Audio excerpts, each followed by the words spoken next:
Now let us learn how to find the resultant of two vectors.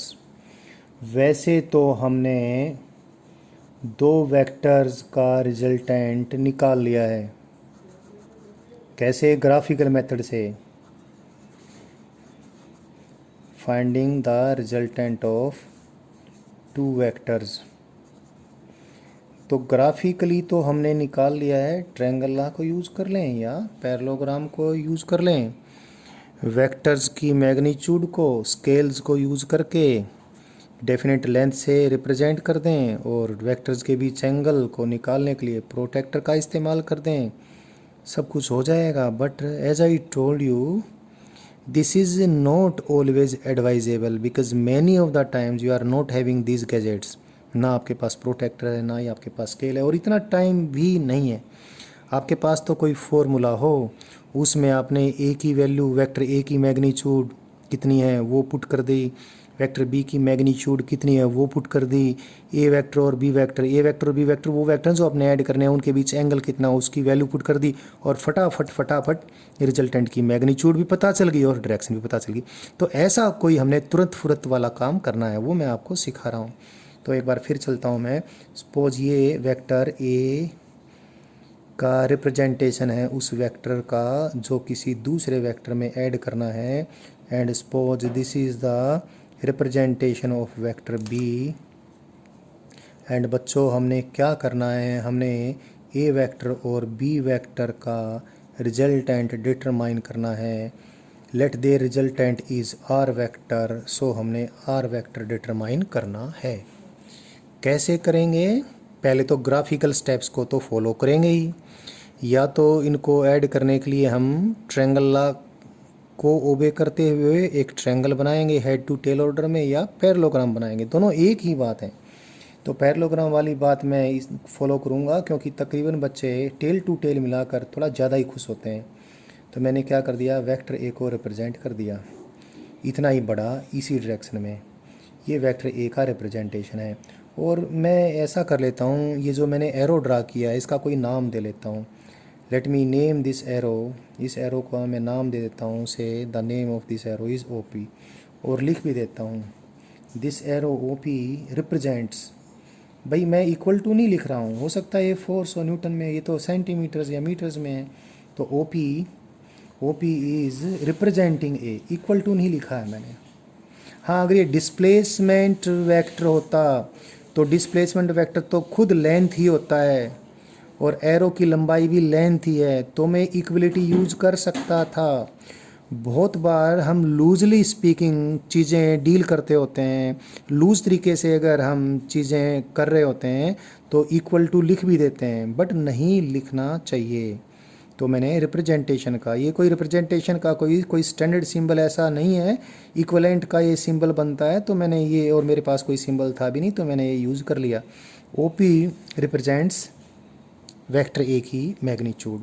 अब क्या करूँ, vector B magnitude and direction में इसके साथ टेल मिलाकर रिप्रेजेंट कर देता हूँ। ये मैंने वेक्टर बी का रिप्रेजेंटेशन ड्रा कर दिया। देखना इतना ही बड़ा है और इसी डायरेक्शन में है, ये वेक्टर बी का रिप्रेजेंटेशन है। सपोज ये मैंने एरो ओ क्यू ले लिया, so again I write O Q represents magnitude of vector B. एक चीज़ मैं शायद अभी बोलना भूल गया, जिन दो वेक्टर्स को ऐड करना है उन दो वेक्टर्स की मैग्नीट्यूड भी और डायरेक्शन भी मालूम है, तो दोनों के बीच एंगल कितना है थीटा ये भी मालूम है। यानी जिन दो वेक्टर्स को ऐड करना है उनकी मैग्नीट्यूड भी मालूम है, उनकी डायरेक्शन के इसमें एंगल भी कितना है ये भी हमें मालूम है। यानी ये एंगल कितना है, ये एंगल थीटा है, दिस एंगल इज़ थीटा, ये एंगल थीटा है, ये आई राइट इट हेयर। अब भाई क्या करें, सबसे पहले तो वो ग्राफ बनाएं, वो डायग्राम बनाएं। या ग्राफ का मतलब डायग्राम है जिस ग्राफ के ज़रिए, जिस डायग्राम के ज़रिए हमने इनके रिजल्टेंट को सर्च करना है। तो मैं पैरेललोग्राम ड्रा कर देता हूँ। I complete the parallelogram whose two adjacent sides are these two vectors which are to be added. ये मैंने पैरेललोग्राम कंप्लीट कर दिया। अब इस पैरेललोग्राम का वो डायगोनल जो कि कॉमन टेल से पास हुआ, ये वाला डायगोनल, सपोज इस पॉइंट को मैंने एम बोल दिया, तो ये जो डायगोनल है, ये डायगोनल ए वेक्टर और बी वेक्टर के रिजल्टेंट को रिप्रेजेंट करेगा।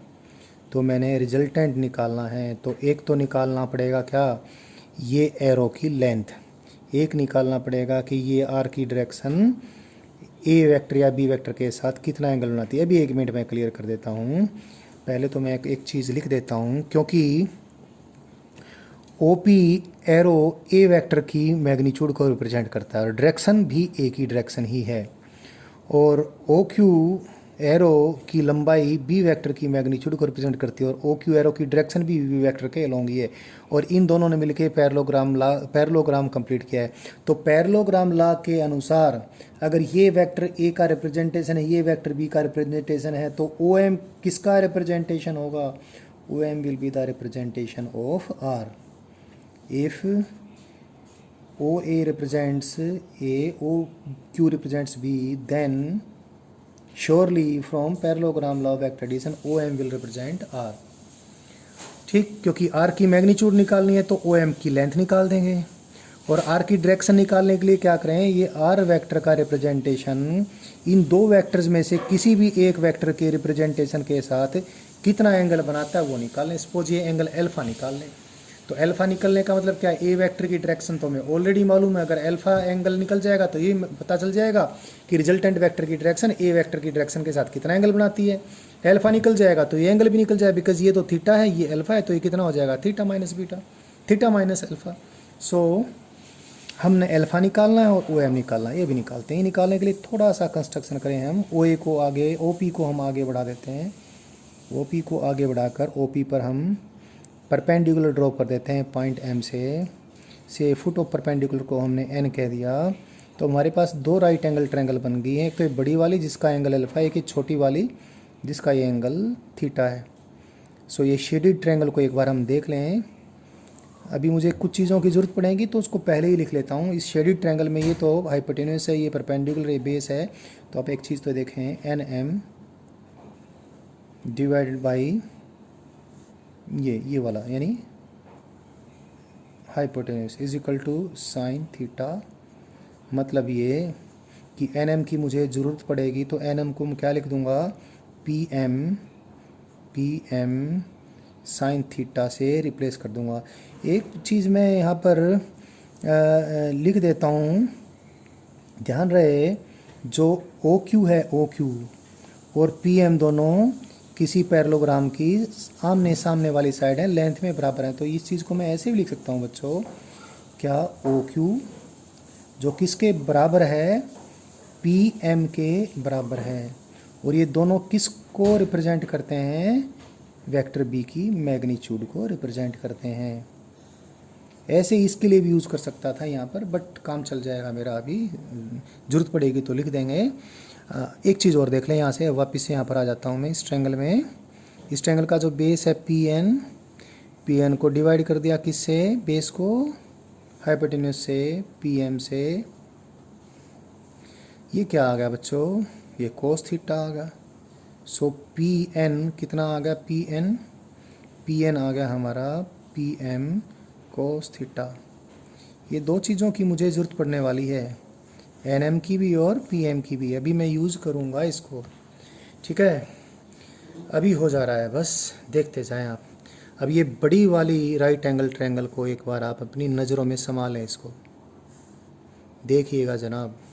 ये बड़ी वाली जो राइट एंगल ट्रायंगल है, इसके लिए हम पाइथागोरस थ्योरम लगा लेंगे। मैंने शेडेड कर दिया है। ट्रायंगल का नाम लिखना चाहूँ तो मैं लिख भी सकता हूँ। ट्रायंगल कौन सी है, ये ट्रायंगल है ओ एन एम, ये राइट एंगल ट्रायंगल। इस राइट एंगल ट्रायंगल में हाइपोटेन्यूस का स्क्वायर, हाइपोटेन्यूस क्या है यहाँ पर, O M, square of the hypotenuse is equal to square of the base plus square of the perpendicular. Base कितना है भाई, बेस है इसका ओ एन का square plus perpendicular N M का स्क्वायर। ये मैंने अभी लिख दिया है। और इसको मैं ओ एन देखें, O N, what is O N, O N is O P plus P N. So it is O P plus P N whole square plus N M square. So O M square is equal to, ये square खोल दिया मैंने, O P square plus क्या लिखूँ, P N square plus 2 O P into P N और plus N M square जो यहाँ है मैं यहाँ लिख देता हूँ एन एम स्क्वायर, एक ही बात है। ये आ गया। यहाँ देखिए ज़रा आप, इस चीज़ को मैं रिड्यूस करता हूँ, P N square plus N M square. Diagram में देखें, ये पी एन स्क्वायर, ये पी एन है, ये एन एम है। तो इस छोटे वाली ट्रायंगल को वापस से मैं ऐसे कर दिया, ये छोटे वाली ट्रायंगल का बेस का स्क्वायर और प्लस परपेंडिकुलर का स्क्वायर, यानी P N square plus N M square. ये क्या है, पाइथागोरस हम लगाए तो आ गया पी एम स्क्वायर। इसको मैं यहाँ यूज़ कर दूँ, ये जो चीज़ है ना, ये इसको मैं किससे रिप्लेस कर दूँ, पी एम स्क्वायर से। तो ओ एम स्क्वायर कितना बन गया, ओ एम स्क्वायर बन गया O P square plus what is this, this is P M square, ठीक है, plus 2 O P into P N. P N भाई देखो, पी एन मैंने कहीं लिखा होगा, आप देखो देखो देखो, ये लिखा हुआ है, what is P N, P N is P M cos theta. ये चीज़ मेरे पास आई, कुछ खास नहीं किया मैंने, सिंपल सी ट्रिग्नोमेट्रिकल रिलेशन और सिंपल पाइथागोरस थ्योरम, जो बहुत आसान सी आपकी मैथमेटिकल लर्निंग है, उसको मैंने फॉलो किया है। अब जो भी यहाँ पर हमारे पास लेंस हैं, वो जिन जिन वेक्टर्स को रिप्रेजेंट करती हैं वो रिप्लेस कर दें। अब देखें, ओ एम किस वेक्टर की मैग्नीट्यूड को रिप्रेजेंट करती है, आर को, तो O M square represents R square. O P किसको रिप्रेजेंट करता है, ए को, तो O P square will represent A square. P M देखें, पी एम रिप्रेजेंट्स बी, तो P M square represents B square plus 2 क्या है, ओ पी किसको रिप्रेजेंट करता है, वेक्टर ए की मैग्नीट्यूड को। पी एम किसको रिप्रेजेंट करता है, वेक्टर बी की मैग्नीट्यूड को। लो जी, हो गई बात। सो कितना अच्छा रिजल्ट आपके सामने हाजिर है। दो वेक्टरों का रिजल्टेंट जिनके बीच एंगल थीटा है कि कितनी मैग्नीट्यूड आ गई, एक वेक्टर की मैग्नीट्यूड का स्क्वायर प्लस दूसरे वेक्टर की मैग्नीट्यूड का square plus twice of the product of the magnitude of two vectors into cos theta. ये रूल वेक्टर एडिशन का आप ये सोच लीजिए कि 2 साल आपने हर रोज़ फिजिक्स की लर्निंग में यूज़ करना है। आपको बगैर वेक्टर्स की कंप्लीट नॉलेज के, बगैर मैथमेटिकल टूल्स, जो मैथमेटिकल टूल्स अभी आप लर्न कर रहे हो, डिफरेंशिएशन, इंटीग्रेशन, बगैर मैथमेटिकल टूल्स के और बगैर वेक्टर्स के फिजिक्स आगे समझ नहीं आ सकती है। हर रोज़ परेशानी रहेगी। जब भी आप फिजिक्स समझने बैठोगे, वेक्टर्स आगे आकर खड़े हो जाएंगे, इंटीग्रेशन एंड डिफरेंशिएशन आगे आकर खड़ा हो जाएगा। तो वो आप बहुत अच्छे से लर्न करें, और बहुत आसान भी हैं और बहुत इंटरेस्टिंग भी हैं। तो अभी आपने ये देख लिया, 2 वेक्टर्स की हमने रिजल्टेंट की मैग्नीट्यूड निकाल ली, लेकिन डायरेक्शन निकालनी तो एंगल भी तो निकालना पड़ेगा। तो इस एंगल को निकालने के लिए इस एंगल का टेंजेंट निकाल दें, तो टेंजेंट अल्फा निकाल दें। देखें इस राइट एंगल ट्रायंगल में, ये राइट एंगल ट्रायंगल, इस राइट एंगल ट्रायंगल में टेंजेंट अल्फा। देखें इस बड़ी वाली जो राइट एंगल ट्रायंगल है बच्चों, मेरे ऐसा पेन करने से आप समझ जाएं, यहाँ से लेकर यहाँ तक जो राइट एंगल ट्रायंगल है, इस राइट एंगल ट्रायंगल में tangent alpha is perpendicular. Perpendicular कितना है, ये परपेंडिकुलर है N M divide by base कितना है, ओ एन।